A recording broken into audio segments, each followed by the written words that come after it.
Hi అండి. Hi.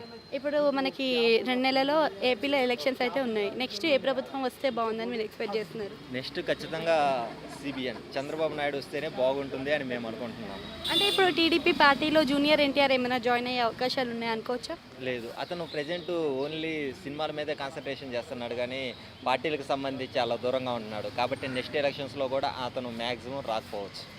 అంటే రీసెంట్‌గా మనకి ఎన్టీఆర్ గారి దగ్గర ఒక సంఘటన జరిగింది. బాలకృష్ణ ఫోటోస్ తీయండి, బాలకృష్ణ వచ్చి జూనియర్ ఎన్టీఆర్ ఫోటోస్ ఫ్లెక్సెస్ తీసేసేయండి అని చెప్పి. అది ఆ మాట అనేది పార్టీ మీద ఏమన్నా ప్రభావితం చేస్తుంది అనుకోవచ్చా? అది నేను కూడా చూశాను. అది బాలకృష్ణ జూనియర్ ఎన్టీఆర్ ఫ్లెక్సీలు తీయమని చెప్పలేదు. ఫ్లెక్సీలు తీయండి తీయండి తీయండి అన్నారు. వీడియో సగం చూసి మనం ఏది డిసైడ్ చేయకూడదు.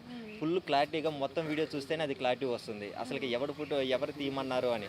ప్లస్ అక్కడ జరిగిన సిచ్యువేషన్స్ ఏం జరిగాయో మనకు కూడా తెలియదు. కాబట్టి దాన్ని పట్టించుకోకపోవడమే బెటర్. ఓకే. ఇప్పుడు సిబిఎన్ అధికారంలోకి వస్తే మరి ఏ మేరకు ఉద్యోగ అవకాశాలు పెరగవచ్చు అనుకోవచ్చు? అంతకుముందు 2014లో సిబిఎన్ అధికారంలోకి వచ్చినప్పుడు ఏ విధంగా డెవలప్మెంట్ చేశాడో, ఏ విధంగా కొన్ని మంచి స్కీములు తీసుకొచ్చాడో అదే విధంగా ఇప్పుడు కూడా చేస్తాడు. ఇప్పుడు ప్రజెంట్ ఉన్న గవర్నమెంట్ కొత్త స్కీములు తీసుకొస్తుంది, కానీ డెవలప్మెంట్ చేయకుండా కొత్త స్కీములు అప్పులు తీసుకొచ్చి మాత్రమే పథకాలు ఇస్తుంది. అంటే ఇప్పుడు మరి కొన్ని మేనిఫెస్టో పెట్టారు. నెక్స్ట్ నాకు అవకాశం ఇస్తే మీకు ఇయర్‌కి 3 సిలిండర్స్ ఉచితంగా మహిళలకు ఇస్తాము అని చెప్పారు కదా!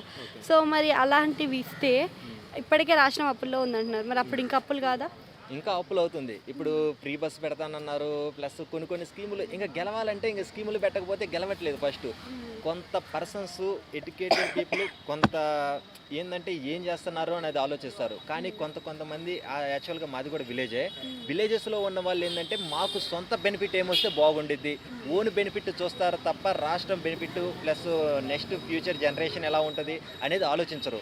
ఇప్పుడు మనకి ఎవరు ఎక్కువ ఇస్తున్నారు, ఎక్కువ ఎవరిస్తే వాళ్ళకే ఓటేద్దాము అనే విధంగా మైండ్ సెట్ ఉంది మెజారిటీ పర్సన్స్లో. ప్లస్ అందువల్ల వీళ్ళు ఫ్రీ పథకాలు పెట్టకపోతే గెలవరు. ఫస్ట్ ఎవ్వరు కూడా ఏ ఇద్దరు చంద్రబాబు అయినా సరే జగన్ అయినా సరే పథకాలు ఏ విధంగా వాళ్ళ యొక్క స్కీమ్స్ మేము ఈ చేస్తాం నెక్స్ట్ వచ్చినప్పుడు ఇవి అని చెప్పుకుంటే మాత్రమే గెలుస్తారు. ఎవరు మంచిగా పెడితే వాళ్ళే గెలుస్తున్నారు తప్ప మేము ఫ్రీ పథకాలను తగ్గిస్తాము డెవలప్మెంట్ ఎక్కువ చేస్తామంటే అక్కడ గెలిచే ఛాన్సెస్ చాలా తక్కువ ఉన్నాయి.